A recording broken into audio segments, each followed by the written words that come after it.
workers work with more machines and therefore more productive, or fewer machines, it doesn't matter. The capitalists, the employers,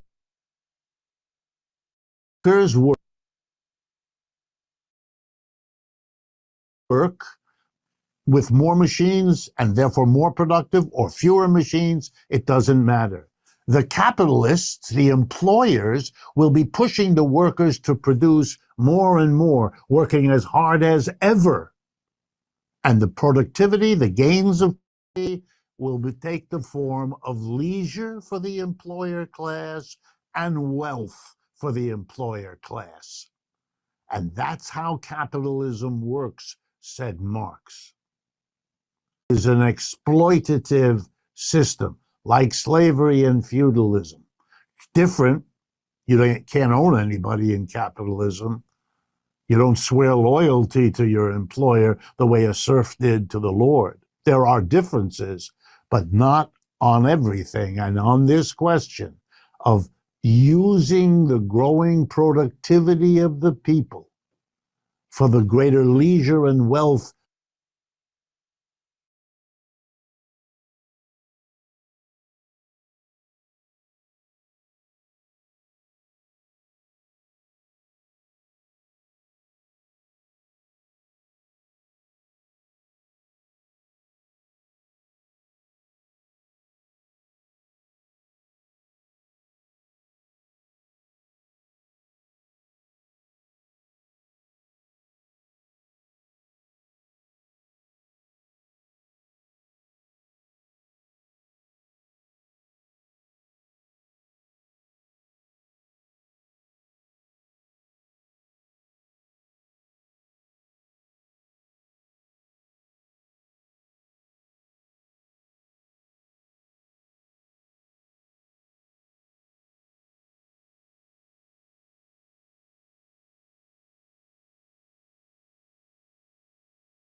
So it's this middle ground that Trump is trying. And I don't know if it's me, I'm the only one here actually, but I can't hear you.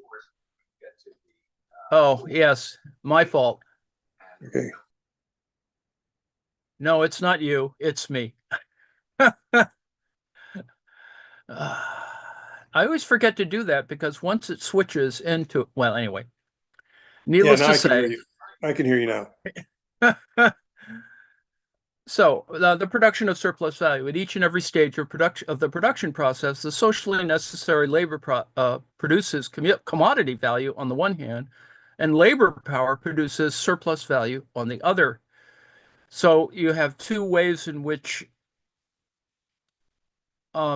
value is being created. This was Marx's point about the production of value, big V value, from the combination of use value, which is how one exists in the world in terms of subsistence and one's pragmatic relation to the world, and one's social relationship, in that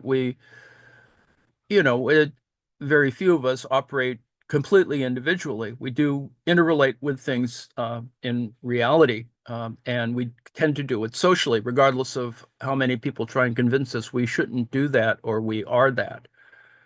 The rate of surplus value also depends on the mobility of labor, and this idea of mobility is actually more important and less considered by in a lot of ways. Marx does discuss it, and he notes this thing that David Harvey comments greatly on, and the idea of that it is about space that is important here as well. Marx viewed that if there is factor mobility, the labor can move from lower wage industries to higher wage industries to equalize the rate of wage. And the general rate of surplus value may also get equal value during a course of time, but it's not easy like the producer. It's just not easier. The value of any commodity in the capitalist economy can be broken down into three parts: the value generated by the constant capital, C, small c, the value generated by the variable capital, small v, and the value generated by labor, S, small s, that is. And this can be written as C plus V plus S, which is total value. Now, once you start fiddling with the math, the rate of surplus value is S over V equals S, asterisk, as it were. The rate of capital value is C over C plus V equals C, asterisk, big C. The rate of profit value is C over C plus V equals R, asterisk. The surplus value increases due to either extension of the working day or lowering the real wage or increasing the productivity of labor, etc. Now, surplus value is thought of in this basic way, but there is this moment at which surplus value is included or is an idea that can be extended further. And that's where Marx ultimately gets when he gets to volumes 2 and 3, and that is the idea of rents.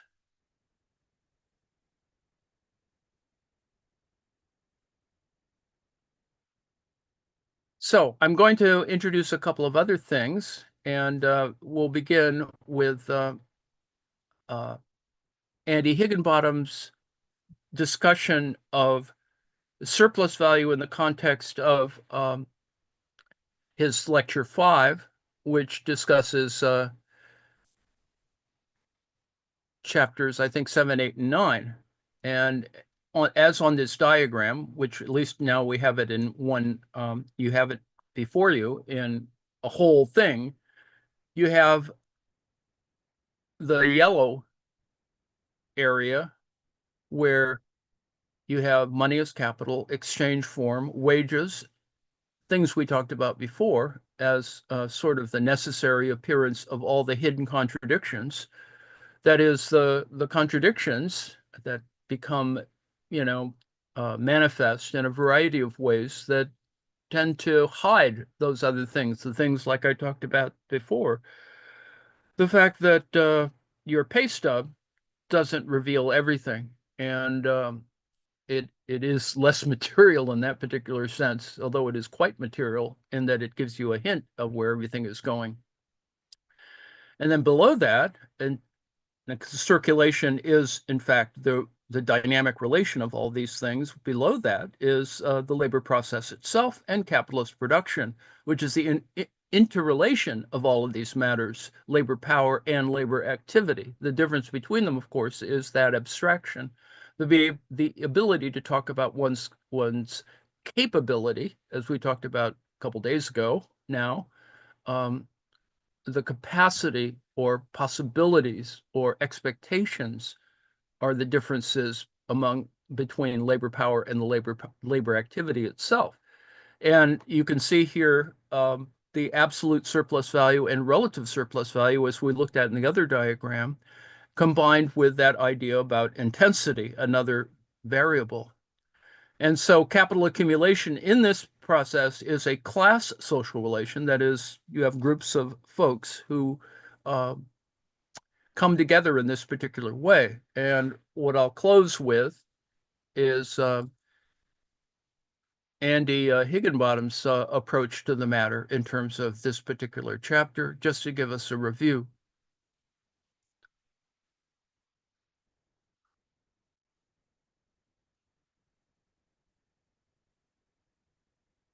When you write, your tone influences how readers respond. With Grammarly, just highlight your text and type how you want to sound.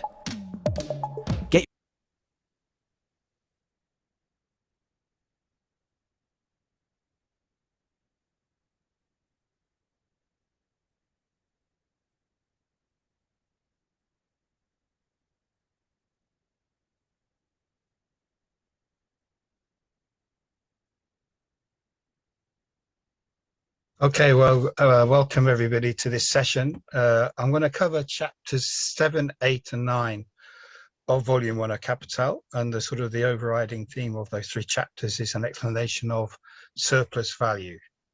So I'm very pleased to see people here, and I hope we have a good discussion. I think it will take about 15 minutes for me to get through the material. There aren't that many jokes, I'm afraid, so you just have to try and concentrate as we go through.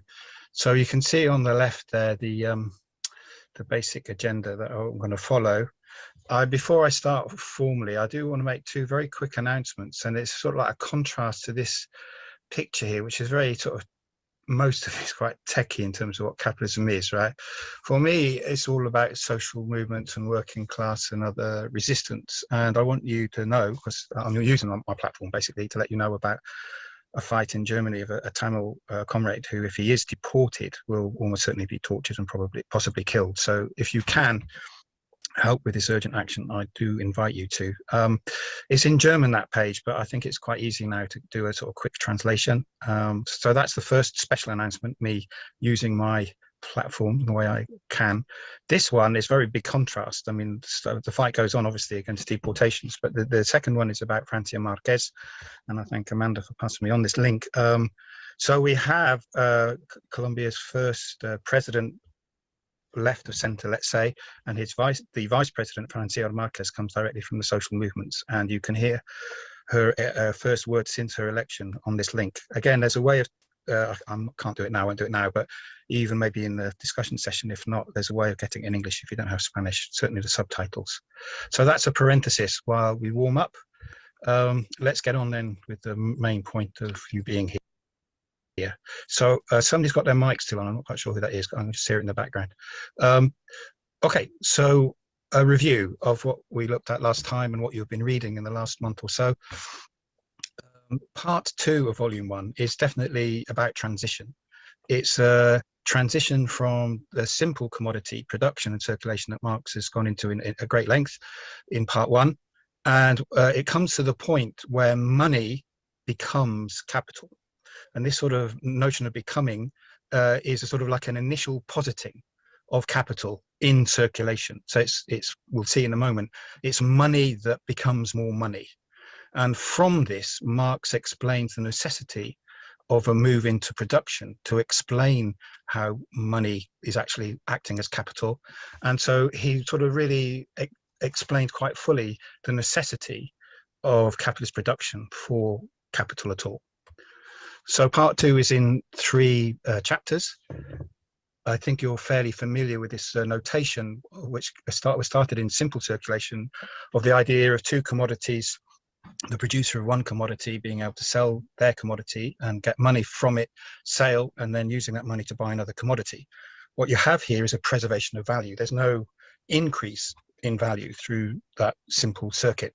And Marx contrasts what he posits as one level, just a formal difference, but he says very definitely behind this formality lies a whole historical epoch. And that is a different movement through circulation, which starts with money rather than the commodity. Commodity is purchased, and after the sale of that commodity, the amount of money has increased, and he shows that by this M dash. And so this is the general formula for capital. And the general formula for capital is all about an increase in the amount of money from beginning to end. And that amount of increase Marx calls surplus value. It's purely quantitative. There's no real change in any use value. At the end of the day, it's just more money. Now, this expansion of money acting as capital is translated into English as valorization. This is the valorization of capital. And in this first presentation of the topic, it would appear that this is money kind of magically expanding itself, valorizing itself. And this is posited by Marx. It's almost like tongue-in-cheek. Do we believe this to be the case? This self-valorization. I'm not going to pronounce the German, I won't embarrass myself, but it does come quite close to, at first sight, at least, the Hegelian type idea of an autonomous substance subject, you know, sort of like an all-powerful self-moving being, which is able to control everything around itself. I say apparently, because we'll see that he actually pulls the rug underneath the feet of this idea. And he does that by looking at the contradictions in the general formula. He shows that it reaches a double result, and this is important, both sides of this point are actually important. It's impossible for money to arise in circulation, but it's equally impossible for it to arise apart from circulation. That's a very carefully worded phrase there, right?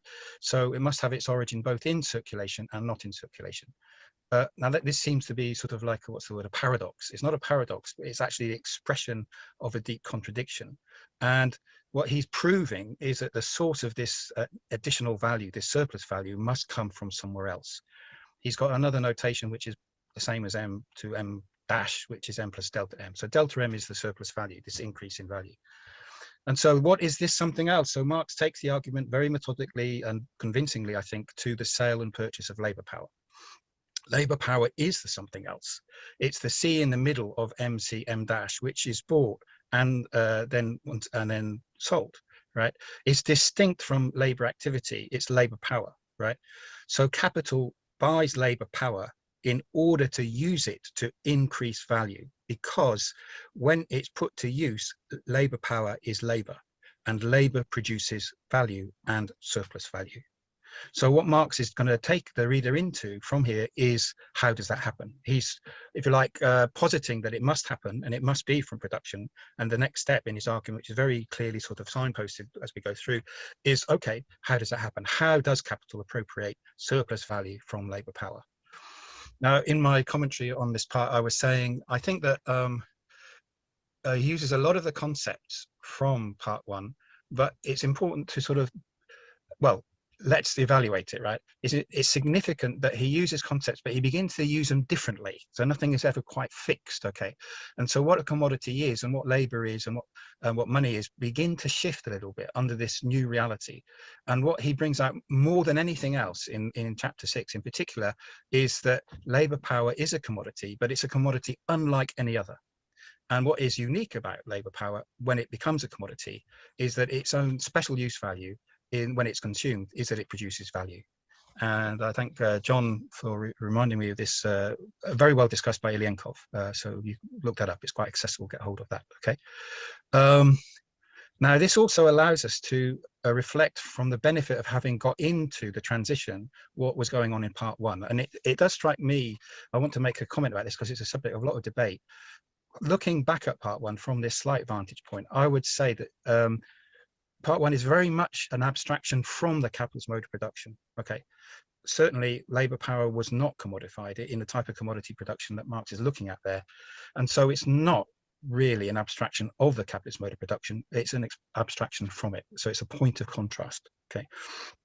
It's very interesting the way Marx uses quite some of the material from the later part 8, which we started reading Capital Volume 1 by looking at part 8, and I think Marx advised this at one point. And he does this, and he brings out this notion of capital accumulating on the one hand and free labor on the other hand as being the basic precondition, the result of primitive accumulation, which is the basic precondition of a class relation. Now I critique it not for that point, but for the idea that that's the universal form. And there's phrases there which you may remember me talking about, which is the notion of the laborer being able to sell their own labor power without any dependencies. And the point is that was not always the case, particularly with when you're talking about enslaved labor and indeed other forms of labor such as child labor and so on, right? So it's a general case, but not the universal case. And the other sort of point where Marx's big breakthrough here can be built on further is the question of unpaid domestic labor. What is the value of labor power if it Marx says, well, it's the value of the commodities that go into the reproduction of labor power. He also, without really any distinction, says it's the value of the means of subsistence which go into the production of labor power. But there's a gap there. There is a gap, which is the missing role of unpaid domestic labor in the production of labor power. So the concept is fine. It's a question of it needs further development to include the necessarily gendered relations, capitalist social relations of the reproduction of labor power. So that's my quick review of part 1, of part 2, which leads us in now to what we're going to be looking at today and over the next month. So what you can see is a movement from circulation decisively into production now. And what Marx is going to be doing in these 3 chapters is looking at surplus value as such before he goes into the different dimensions or configurations of surplus value, and also the aspects of its external expression and reproduction as a totality. So I think this could have come out as a separate part in its own right, actually, although it's under the heading of part 3, absolute surplus value. These 3 chapters are building towards that, but they're actually not directly talking about absolute surplus value. They're talking about a more general concept of surplus value, and surplus value as such, before we go into any particular configuration of it. Okay, that's quite an important point in terms of the structure of Marx's argument. So we're going from circulation into production. We're going into the essential relation of the capitalist mode of production. Okay, chapter 7 is in 2 parts. The title of this chapter is particularly important. The labor process on the one hand and the valorization process on the other. And Marx explains what each one is and puts them directly in contrast with each other. He's very strong control as an author what he's doing here. Okay, so we look at the contrast of production first of all from the perspective of producing use values, and then from there he goes into production of surplus value. So this first section on the labor process, in fact they're not subheadings, but I would give it 3 sort of subheadings. First of all, he looks at what the labor process must be for any society. There's a necessary materiality to the way social labor interacts with nature. He sees this as a purposeful activity. He makes some distinctions between humans and animals, which some people may want to argue about, human beings being users of tools and so on. But the general point is that certainly human interaction in terms of labor processes is with a purpose, and it must involve raw materials and it must involve instruments of production. And he has some discussion about how nature can provide things. Let me think quickly of an example, like coal. No, not coal. Can be both. Okay. I think he gives the example of cattle and animals. Can somebody turn off their mute themselves, please? Right. The next section here under 7.1 is the dialectic of product and process, and Marx is really convincing, I think, in this section. He contrasts the objectification, which is the result of the process, and the process itself. And he's quite schematic in a sense. It's quite general, and in a sense, and he often says this. You might think these are just tautologies, if you like, but he's just sort of mapping things out here, right? He's laying the ground for the development of his argument, and he talks about production processes being linked between inputs and outputs, and the inputs can be directly from nature as well as things that have already been worked on in an earlier stage by labour. And then he brings in another concept which is quite important. Up to now, when we've talked about commodities being bought, under simple circulation, it's generally been sort of assumed that this is for the, the reading of the Bible or the drinking of the brandy or the wearing of the coat. It's sort of like personal consumption. But what he brings in here, of course, is as soon as you start thinking about these linked up processes, then it can be that a given object is actually being consumed in production. So we have this idea of productive consumption.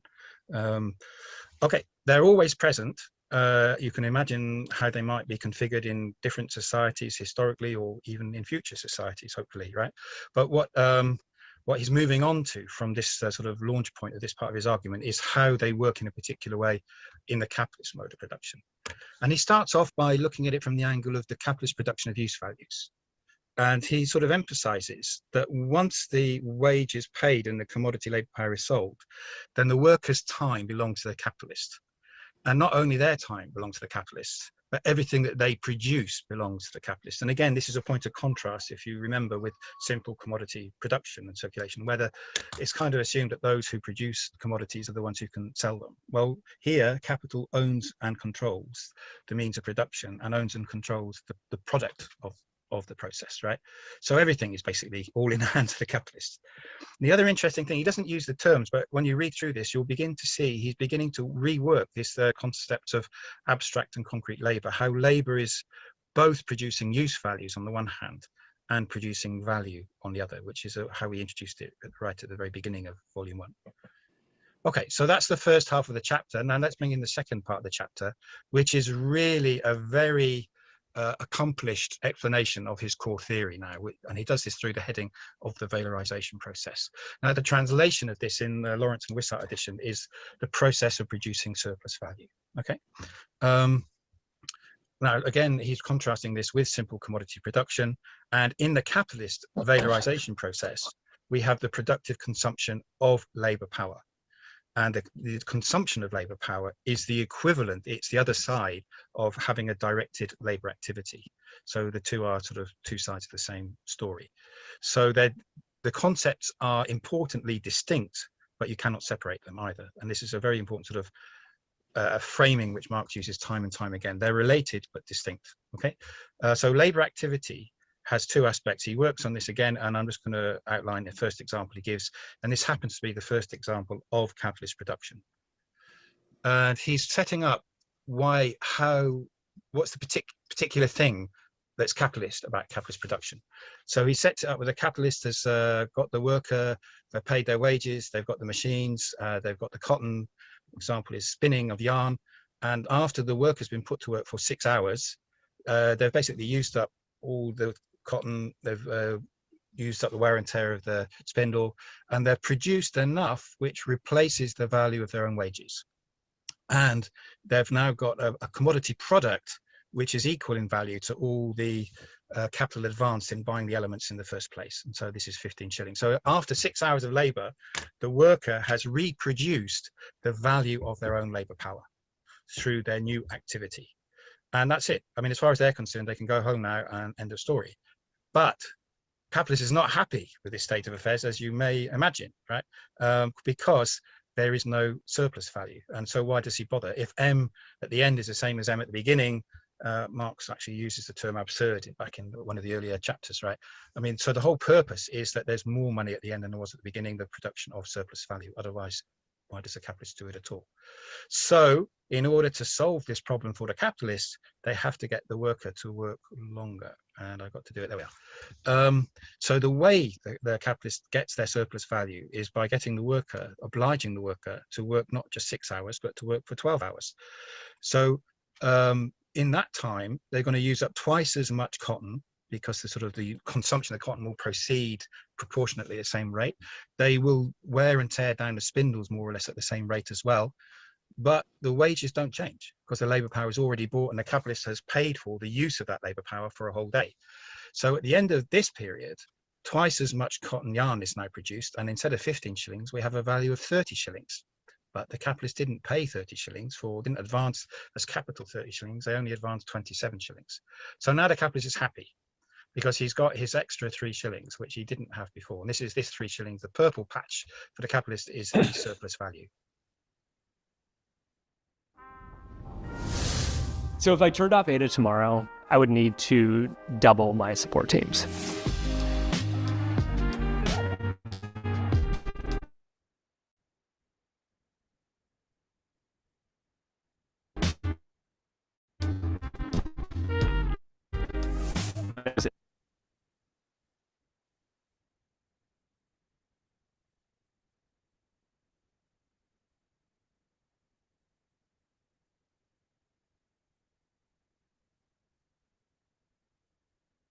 Right.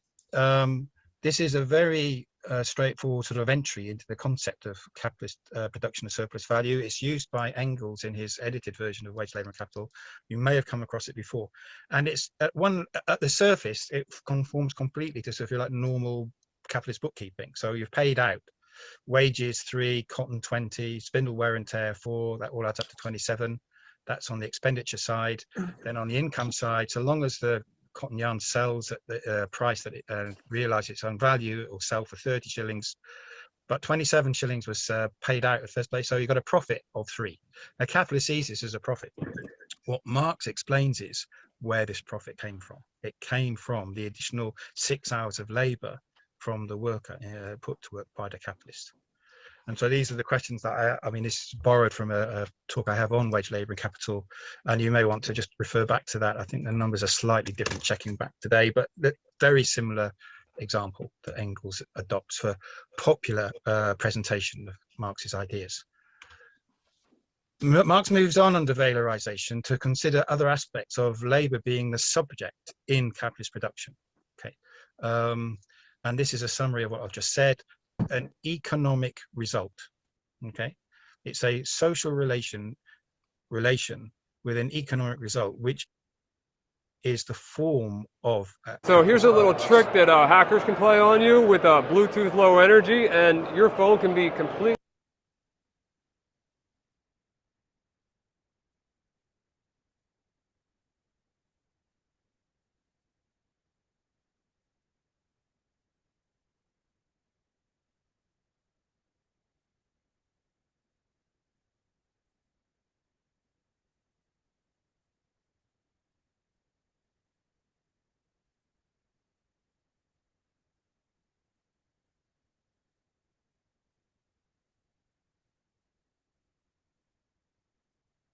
It came from the additional 6 hours of labor from the worker put to work by the capitalist. And so these are the questions that I mean, this is borrowed from a talk I have on wage, labour and capital, and you may want to just refer back to that. I think the numbers are slightly different checking back today, but very similar example that Engels adopts for popular presentation of Marx's ideas. Marx moves on under valorization to consider other aspects of labour being the subject in capitalist production. Okay, and this is a summary of what I've just said. Capital appropriates surplus value from labour in the form, and this is important, of the value objectified in commodities by making the workers continuing labouring for longer than is required to produce the equivalent of their own labour power. Now, this is a social class relation, without a doubt, but it's got an economic result. Okay, it's a social relation with an economic result, which is the form of capitalist commodities. So Marx looks at this process a bit deeper. You know how he is. He's very methodical. He sort of keeps twisting it around, looking at it from a slightly different angle. So from the perspective of valorization, the raw materials and so on up there, their job from this perspective is simply to absorb the labor. The purpose here is not to produce use values. It's not even to produce value. The purpose is to produce surplus value. I mean, if it was just stuck at 6 hours, it would have produced a value worth 15 shillings worth of cotton yarn. But that's not the point. The point is to produce surplus value. And with the production of surplus value in capitalist production, capital is reproducing itself. Capitalist production is the production of capital. Okay. And this is a sort of like a good summary quote of Marx's argument here. He says the production process, considered as the unity of the labor process and the process of creating value, is the process of production of commodities. Now, in fact, this is what he's already covered, although he didn't say a great deal about the labor process back in chapter 1, but he'd already had covered this basic idea in chapter 1. He's going on beyond that now. Considered as the unity of the labor process, and the process of valorization, it is the capitalist process of production, or the capitalist form of the production of commodities. And when he says form here, he's talking about method, way, mode, configuration, capitalist way of doing things. Okay. Right, now, chapter 8 is about constant capital and variable capital. Constant capital, excuse me, I just got to kill something. Constant capital and variable capital are the two different factors of the labor process that play in the formation. These are two parts of capital, but they play a different role in the formation of the product's value. And once again, he keeps developing this idea of the twofold character of labor. And he starts out by saying the worker adds fresh value, okay, and at the same time, the labor transfers the value of the means of production. So by the very act of adding new value, the worker, preserves these former values. So there's two things going on at the same time. There's the movement of new value, and there's a preservation of the existing value, the value of the cotton and the value of the wearing down spindles. And he looks at this in quite a lot of, he develops this a lot, right? So the labor activity is producing new use values as it produces value. It's producing a yarn, which is a new use value. The addition of new value takes place not by virtue of his labor being spinning in particular or joinery in particular. This is the concrete side, but because it is labor in general, abstract social labor. The value added is of a certain definite amount, not because his labor has a particular useful content, which it has, but because it lasts for a definite length of time. Excuse my rather weak pun there. It's a new spin on the double nature of labor producing commodities, but now under capitalist conditions. He revisits the duality of labor, and he says that the abstract aspect is that which creates fresh value, and concrete labor is that which recreates the existing value. He then discusses labor productivity, and he gives an example. He doesn't discuss this at great extent. He just throws in an example, which is kind of like a seed for, I think, for a later discussion, right? But he says, okay, well, suppose that spinning workers become 6 times more productive, which they did certainly during his lifetime. So it's not like an outrageous point to make. It happened with the introduction of machinery. So that in 6 hours, 36 pounds of yarn is produced, whereas before only 6 pounds of yarn was produced. Okay, so each pound of yarn has 1/6 of the socially necessary labor time of labor than it had before. So if you like, the socially necessary labor time has gone down. Okay, this shows that the two properties of labor, by virtue of which it is enabled in one case to preserve value and the other to create value within the same individual process, are different in their very essence. Okay, he's saying that in the one case the use values have increased, but the value overall has stayed the same. And because the use values have increased, the volume has increased, then the value of each unit has gone down proportionately to 1/6. And this is the worked example that he gives. And so this is just me trying to make a bit clearer than perhaps I have done so far, what he's going on about.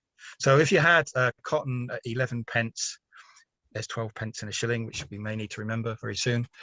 So cotton is, these are very realistic figures, by the way. He knew the data quite well about the whole question of cotton spinning and weaving.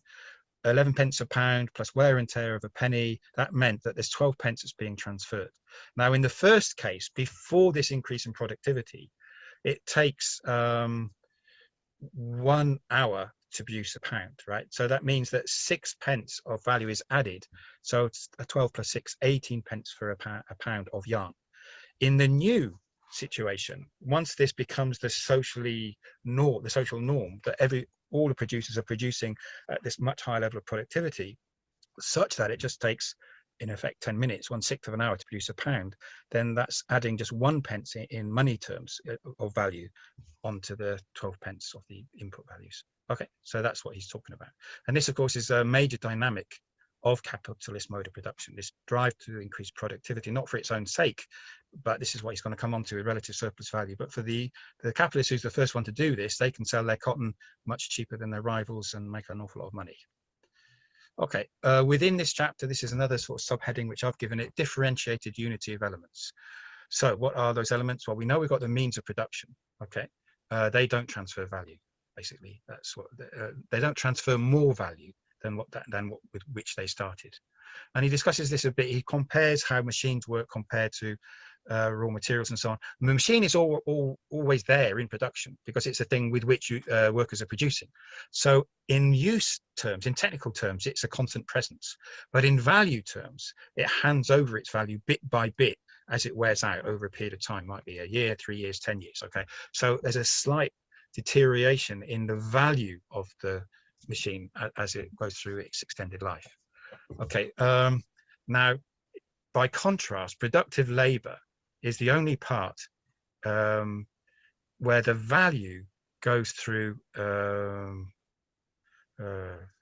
I beg your pardon, sorry, I misspoke there slightly. He's still talking about the machines and the raw materials here, but he's saying that they're being acted on by productive labor. And what productive labor does is, I never came across this term before except used by Marx, but maybe you knew it, but the synonym is reincarnation, right? So the original value of the cotton and the spindle is reincarnated in the yarn. It's the same value in a transformed use value. So if you like, it reappears. It's a sort of it's almost like science fiction in a sense. It sort of like appears somewhere else. It's been transmigrated into a different place. Now, Marx makes a crucial distinction between this idea of reincarnation or reappearance of value and what he calls the reproduction of value, which is what the activity of labor power, putting labor power to work, means that the worker is reproducing the equivalent of the value of the labor power. And if they go on beyond 6 hours, an example, they will produce more than the equivalent of their labor power. Okay, so labor power and purposeful labor activity have to be related here, right? The exchange of money for labor power is in circulation. You know, that's a contract, if you like. The expenditure of labor is in production, where new value is made. And this is, if you like, a different type of exchange. There's a double relation going on here. Right, so with this, Marx is now able to tell us what the difference is quite fully between constant capital, which is that part of the capital which becomes means of production when they're bought and does not undergo any quantitative alteration of value in the process of production. And he creates the term variable capital for that part of capital which is turned into labor power, but which does undergo an alteration of its value in the process of production, because it reproduces the equivalent of its own value plus an excess. Now, from experience, people have a slight problem distinguishing between variable capital and wages. Okay, so it's an exchange. The worker gets the wages and they sell their commodity labor power to the capitalists, right? So the capitalist preserves the value of their variable capital. At first, it's in the form of money. They pay the worker. Then they get a commodity whose value is the same as the money they paid, and that's the labor power. And so variable capital has two forms. It's got a money form and it becomes a material form. Okay, it's a commodity in the hands of capital. And similarly, not exactly the same, because the money doesn't go to the owner of the cotton, which is not the actual direct laborer, but somebody else, a third party. Okay, but the cotton is bought, and this is a part of money which is paid out of the capital advance, and it becomes part of capitalist control, but it's still constant capital. So within the domain of production, you have variable capital and constant capital. Okay. This link is worth following up. It's quite a nice, it's only a short clip. It's about a 90-second clip a woman worker using one of these old spinning machines, which Marx is writing so much about. So you can get some idea of what he was writing about from that clip. Do you have old pictures on your PC or smartphone? Then this video is for you. Nobody believed me at first, but now everybody wants one. My friends roasted me for getting scammed into buying a flash drive for 35 bucks. But once I showed them what it could do, they begged me to reveal the brand. It's called PhotoStick Omni, the device that shocked tech experts and disrupted the cloud storage industry. Designed with cutting-edge file detection and backup technology, which allows it to find or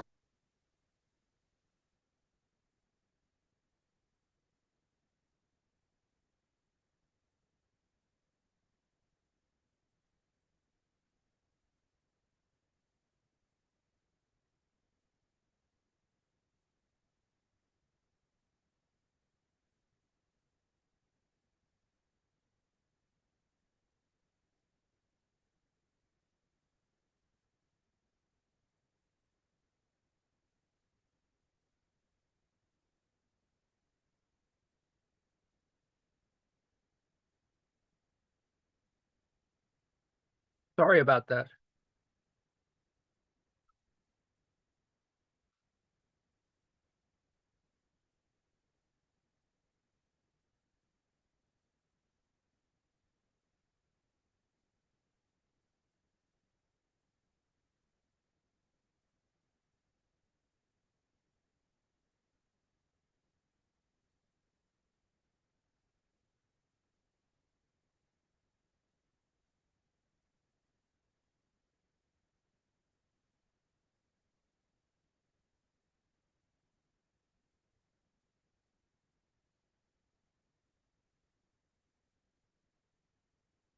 Capital outlaid on the workers' wages is the source of the new value. It's actually the workers that create new value, but I mean, it's a sort of a mediation. It's that element of capital which pays the wages, which the workers then do the work. So it's indirectly the source of the new value. And then, of course, Marx groups together, for this purpose at least, the raw materials and the wear and tear of the machinery.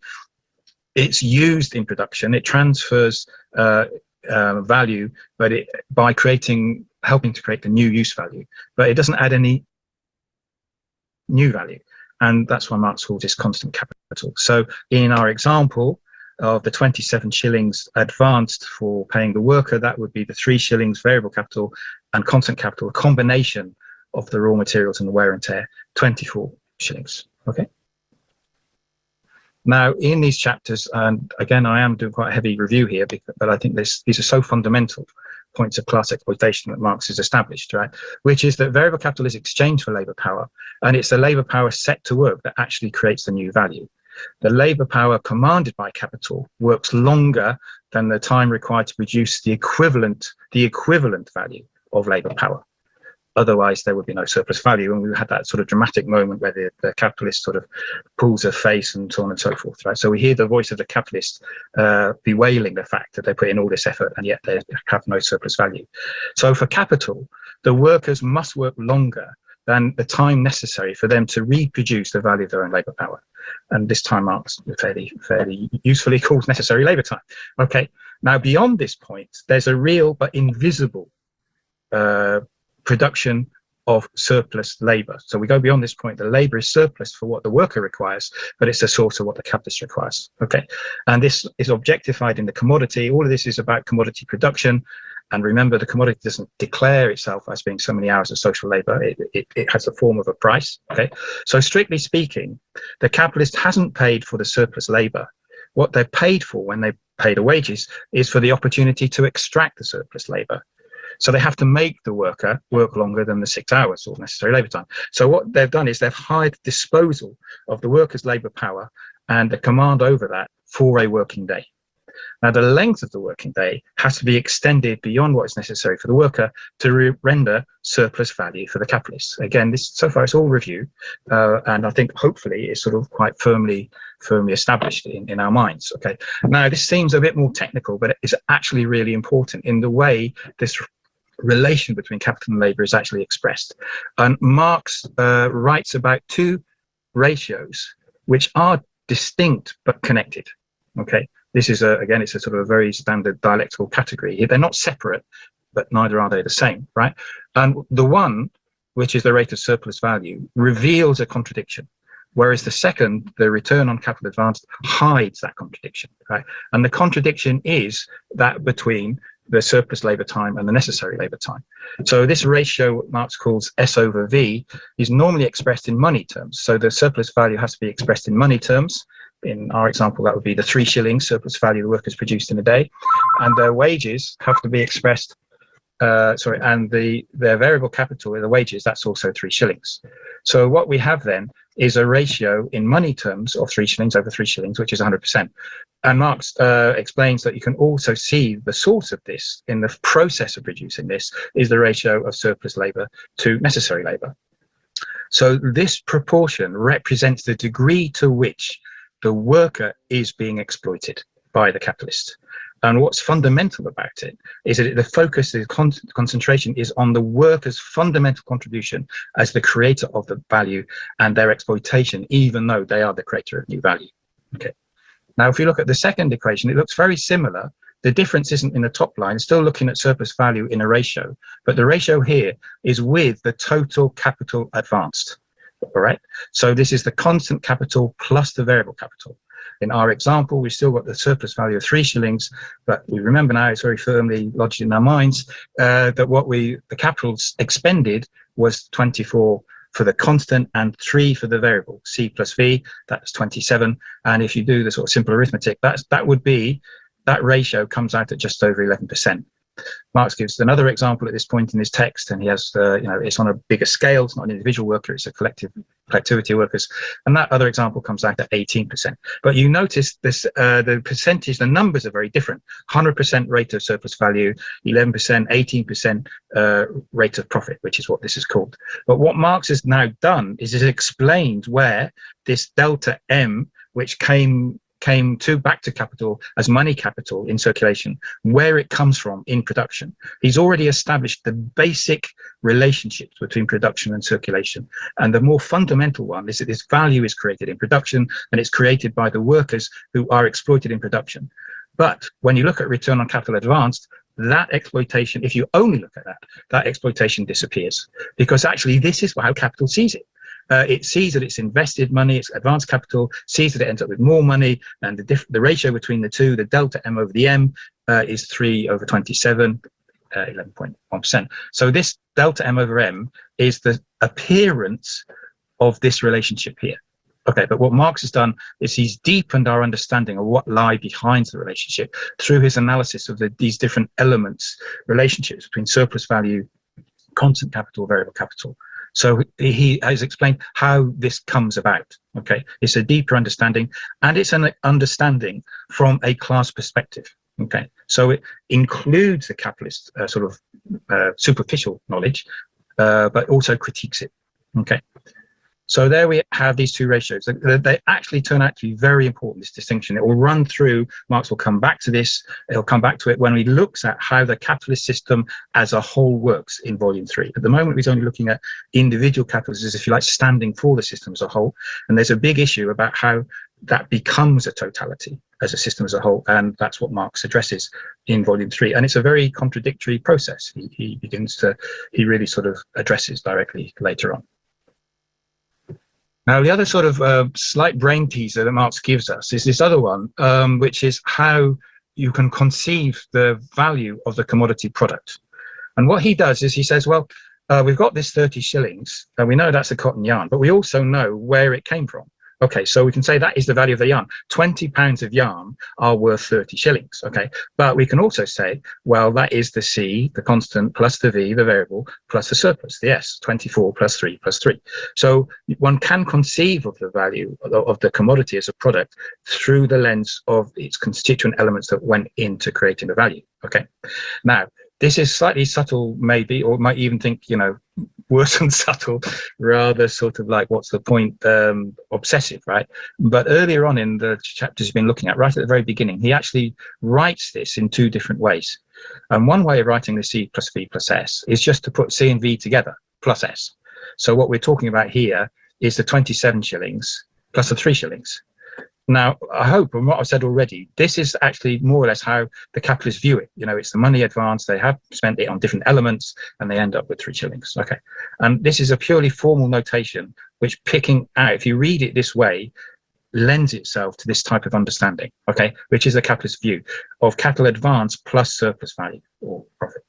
Now, if we bracket it the other way, again, it's just a formal little exercise here. Instead of C plus V plus S, we have C plus V plus S. I mean, so what? So what's the difference? Well, it brings out this distinction between what's passive in terms of the valorization of capital and what's active. That's the point. So what you have here is 24 constant again. I mean, the actual numbers haven't changed. It's the qualitative relation, or how they work together, is being brought out differently. Now, the 6 here is the new value. Okay. Now, remember, when the worker works, they actually replace the equivalent of the variable capital in the first part of their working day, the necessary labor time. And then they continue working and create the surplus value. You take those two together, and what they are just 2 component parts of the total of the value created by the worker during the working day. So this is this notation just brings that more to the fore. Okay. So it seems very formal, but again, it's actually a very important point. Now, this is my diagrammatic expression of exactly everything I've been saying. So if we start off on the left-hand side, this is the capital advance. It's very much like our little list of items we had already.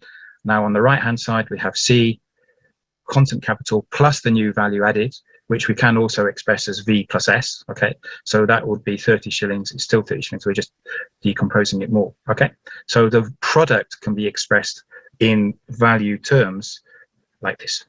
Okay, now what Marx is also saying is that this S over V, this ratio, the 3 shillings over the 3 shillings, corresponds to the surplus labor time over the necessary labor time. It's the same proportion, but expressing the time relationship within the working day and expressing the value relationship of what's been produced during the working day. Now, the assumption through all of this is a sort of like a homogeneous rate of value production during the working day. Okay, so as the working day goes through, this is a 12-hour working day. At the end of the day, there's 30 shillings been produced. So again, arithmetic, really, we're producing new value at the rate, we're producing value, the total value is getting produced at the rate of 2.5 shillings a day, an hour, sorry. Now, this is exactly the rule of thumb point which Marx is throwing in, and this is just a little tester for us to make sure we understand what's going on here, right? So he talks about this rule of thumb by the manufacturer, who instead of dividing the product through this sort of device of C plus V plus S, which Marx uses a lot, by the way. This will come up time and time again as you go through the whole of the 3 volumes of Capital. You'll become very familiar with C plus V plus S, right? But this is a sort of a side point, but it allows him to bring out something important, right? And he says, well, what the capitalist actually does is they think of the working day itself and subdivide that into the same proportions. So if you've produced £20 of cotton in 12 hours, then and it's worth 30 shillings, then the capitalist can say, well, my production unit is producing value at the rate of 2.5 shillings in each hour. And then he can decompose that and say, well, I've made 3 shillings profit. So when does my profit get made? Well, it gets made in the last bit of time, because all the rest of it is just producing the 27 shillings that I've spent. It's actually slightly more than an hour. The numbers don't fall out neatly, but in the last hour and 12 minutes is when this 3 shillings profit gets produced. And it's a rule of thumb, and it's a sort of semi-intuition of what the source of the profit is, the surplus value. But what Marx is actually saying is, again, it hides a distinction between the element that creates the value and the element whose value is transferred. And so he comes back to his point about concrete and abstract labor, and he makes very clear that labor creates the new value, and it's at the same time, which is this red line here, creating new value, at the same time it's transferring the value from the elements of constant capital. So were you to add these two up, you'd end up with that, basically. So at the rate of 2 shillings an hour, a value is being transferred, and at the rate of half a shilling an hour, new value is being created. Okay, I know that's quite a lengthy review, but I think it is so foundational that I did decide to spend time going over it again. So what we've got here now is the new material which builds on that. The very last point he makes, and I think you were familiar with it, the so-called senior's last hour. That's the origin of this idea that you need to add. And so what the capitalist knows is if they add more hours on here, then they're going to get more profit. They're going to get more out of production. So they from a superficial level of reasoning, they come up with the point that matters for them, right? Which is keep the workers working for longer. We're going to make more profit. And so Marx talks about the working day from that starting point. So it's sort of like an imperative, a motive, if you like, for capital to continually keep on pushing for a longer working day, because then they'll get more surplus value. Marx doesn't actually use the term absolute surplus value till a bit later on in his text in chapter 12. And he contrasts it with the other type of surplus value. He looks at their relative surplus value. But what is really important is that he's led us to the point where we can see it's very clear that this is a way of increasing surplus value, which is by increasing the length of the working day. So he starts off chapter 10 with this illustration, which is supremely clear, I think, actually, which is if AB is your 6 hours and the worker works for 7 hours in their working day, then, and he does the sums over here, then there's 1 extra hour, 1 surplus labor time. And if you look at the ratios, that ends up at being just over 16%. So the rate of surplus value is 16%, S over V. Okay, make the workers work longer, 3 hours extra, so they're working a 9-hour working day. Then the ratio between the surplus labor time and the necessary labor time is increased up to 50%. In his day, the norm was more like 12 hours. And so you have the necessary labor time of 6 hours, the surplus labor time of each dash is an hour of 6 hours. So the ratio of surplus time to necessary time, 100%. Okay. Now, the question is, who decides how long the working day is? Right, and that's really what most of this discussion is about, that follows on from that. And I mentioned the workers' voice earlier. Marx does bring this in, and it is interesting. He sort of, I don't know if it summarizes, but he synthesizes it from an actual document he has from a building workers manifesto, it's called at the time. Very useful footnote. I mean, it would be good to get hold of the original manifesto. So Marx sort of summarizes the workers' voice from this, and he says, look, you said you're going to do a deal with me and that you will pay me a fair price for my labor power, but the workers here are saying you're making me work longer than is decent in order for me to maintain my labor power. You're exhausting me through overwork. So it's one thing, you know, sort of buying my labor power and using it, and it's quite another of buying my labor power and despoiling it. I mean, you're despoiling me basically, because you can't separate the worker from the labor power. And Marx goes into a discussion about explaining how these workers were being prematurely, they weren't exactly worked to death, but they were worked to an early death, in the sense that their life expectancy was massively reduced, and so they were burnt out after about 10 years or so. So the question of what is a labor power is social as well as physical. I mean, if anybody has had to work very long hours, you soon get to a state where you really feel you just can't recover. You just need to take a break. Well, these workers weren't allowed a break, and they were kept on, you know, working basically. So the labour power is not only on a daily basis or a monthly basis. It's what is the capacity for somebody to work over their working life. And so what happens is, who decides? And what Marx really highlights is, well, the class struggle decides. There's no sort of correct answer to this in that sense, right? It's a battle of wills, and in this battle of wills, it's a matter of force, because you can say both sides in this battle have an argument to make about exchange, you know, their rights in the contract, right? The worker saying, well, you pay for my my labor power, which you shouldn't be exhausting, and the capitalist saying, no, I paid for my right to exhaust you, basically, to command you for a full working day. So this is a battle. There's no two ways about it. It's a direct confrontation. It's a struggle over what the limit should be to a working day. And Marx is incredibly clear about this, and helpfully so, I think, right? Now, this second section of the chapter, the title doesn't quite fully convey what the content is. He does start with the boyars, who are the noblemen in Russia, who got their laborers. They cheated them and got a lot more extra work from them through the corvée system than they were supposed to. Formally speaking, but there's a sort of red bracket here. I'll put it in because there's actually a bit of this content, this chapter is not reflected in the title.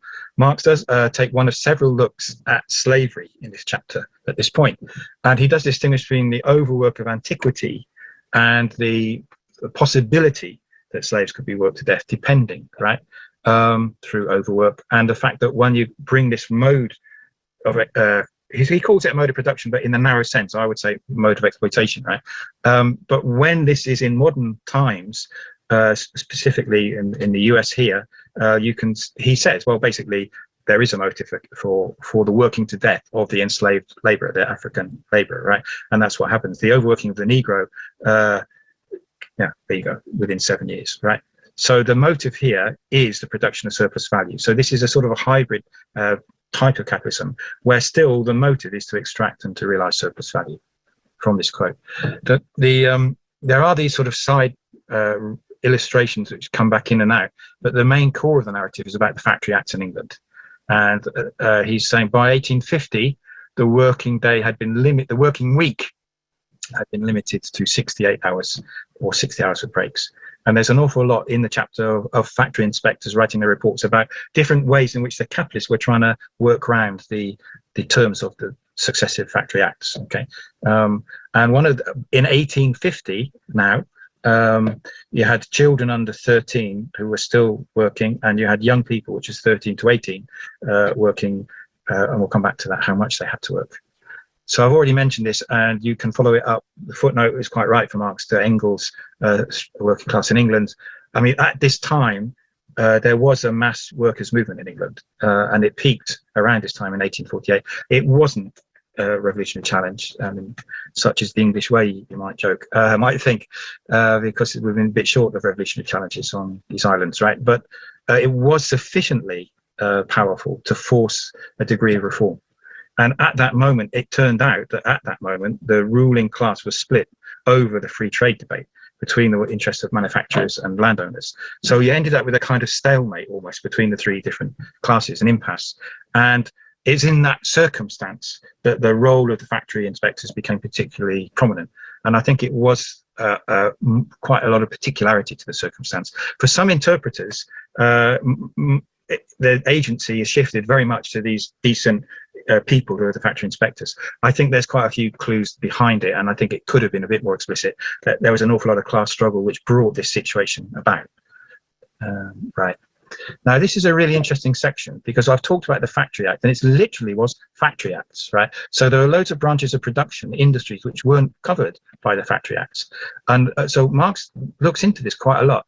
And what he looks at is potteries, manufacture of matches, bakery, railwaymen, milliners, blacksmiths, lots of different, if you like, workshop type environments, generally speaking, where there were no protections for children that had been included in the first set of the Factory Acts, right? And so these are a lot of witness statements, a lot of material about the conditions which the children had to endure, and basically such really stunted growth, bad health, because of overworking and long hours. So you do have the role of the states coming in here in limiting exploitation of the working class, or not, because in these branches there was not any limitation, right? You have long hours with destroying workers' lives. There's an awful lot about the health and safety conditions. So the degree of exploitation isn't only about money, it's about how oppressive the conditions were, okay? Now, there are parts of this where Marx quotes contrasting the conditions of the workers, especially the children, and the younger people in England, and saying, you know, well, it could even be worse than what has happened in the Americas, either to the First Nations or to enslaved people. I think that he's not right about that, but I think it's more to highlight the hypocrisy of the sort of manufacturing liberals who were supposedly against slavery, but yet they were treating their own workers in such a horrible way. Okay. Now, there is another point which is not directly from Marx, but I want to bring it in because it serves my sort of broader argument. It's interesting what liberals do think exploitation is, right? Because they do say, you know, that children and other people working under oppressive conditions, under excessive conditions, that's what exploitation is. But what they don't say is that, if you like, the normal degree of wage labour under capitalism is exploitation. So that's the sort of the liberal view. What Marx develops beyond the normal degree of exploitation is what they say is exploitation. Okay. Marx uses a term, I think it's in the quote there, either still unfettered, right? So he's talking about an unfettered exploitation. But also, what I think we need to do is to take this idea of unfettered exploitation and relate it to the concept of surplus value. Now, this one is section 4, the shift system, which came in very heavily at the time in the early period. Okay, I think we've covered enough, whatever that means. And let me just suggest to you that you might consider this little video, and in the context that some of these things have changed under under digital production. And so I included a video for that as well. Let me thank you for your attention, and hope that we'll have that discussion in a subsequent yammering of mine. Apologies for the front end on the audio. I hope you got something out of this. So I thank you again for your attention. Thanks, Ann.